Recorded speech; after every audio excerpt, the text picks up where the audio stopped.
এই মুহূর্তে যে খবর পাচ্ছি আমরা, দিল্লির সদর দপ্তরে আইনি পরামর্শ শুরু করেছে ইডি। তল্লাশি চলাকালীন মুখ্যমন্ত্রী ঢুকে পড়েন, বেশ কিছু নথি নিয়ে নেওয়া হয়েছে দাবি ইডির।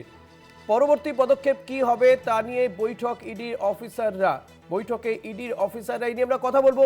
রিয়া মাঝি রয়েছেন আমার সঙ্গে টেলিফোনে। রিয়া, ইতিমধ্যে লিগাল পরামর্শ নিচ্ছে ইডি, কারণ রেড চলাকালীন সিএম এর মুখ্যমন্ত্রী মমতা বন্দ্যোপাধ্যায় তিনি যে ঢুকেছিলেন যেখানে যেখানে সল্টলেকের যে আইপ্যাকের অফিস সেখানে এবং কলকাতায় পার্ক স্ট্রিটে যে প্রকাশ জৈনের অফিস সেখানে যে মুখ্যমন্ত্রী মমতা বন্দ্যোপাধ্যায় তিনি গিয়েছিলেন এবং সেখান থেকে তাকে দেখা যায় যে বেশ কিছু নথি তিনি এনেছেন এবং যেটা তিনি বলেছিলেন যে সংবাদ মাধ্যমের মুখোমুখি হয়ে তিনি বলেছিলেন যে এই নথি তার যে রাজনৈতিক দলের নথি এবং সেগুলো সেখানকার হার্ড ডিস্ক কি স্ট্র্যাটেজি হবে 2026-এর ভোটে সেই নথি তিনি নিয়ে এসেছিলেন। একদম রেড চলাকালীন ভিতরে ঢুকে যে সেই নথি তিনি নিয়ে এসেছিলেন এবং সেই কারণের জন্যই কিন্তু ইডির আধিকারিকরা যারা ছিলেন দিল্লি থেকে বেশ কিছু অফিসার তারা এসেছেন, এসে এই যে রেড আজকে হচ্ছে সেটা চালাচ্ছেন এবং সেখান থেকেই কিন্তু পুরো ডিটেলস জানানো হয় দিল্লিকে এবং ইমিডিয়েট বেসিসে দিল্লি একটি একটি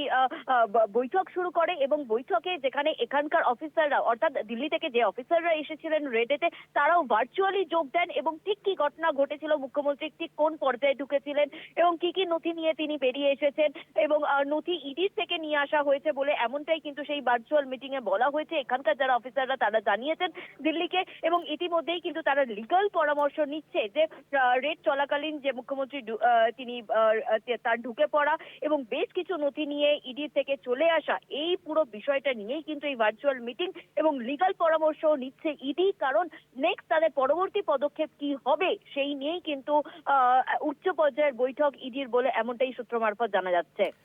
রিয়া, আরেকটা বিষয় জানতে চাইবো। মমতা বন্দ্যোপাধ্যায় তিনি অভিযোগ করছেন যে দলের তথ্য জানতেই এই তল্লাশি চালানো হয়েছে।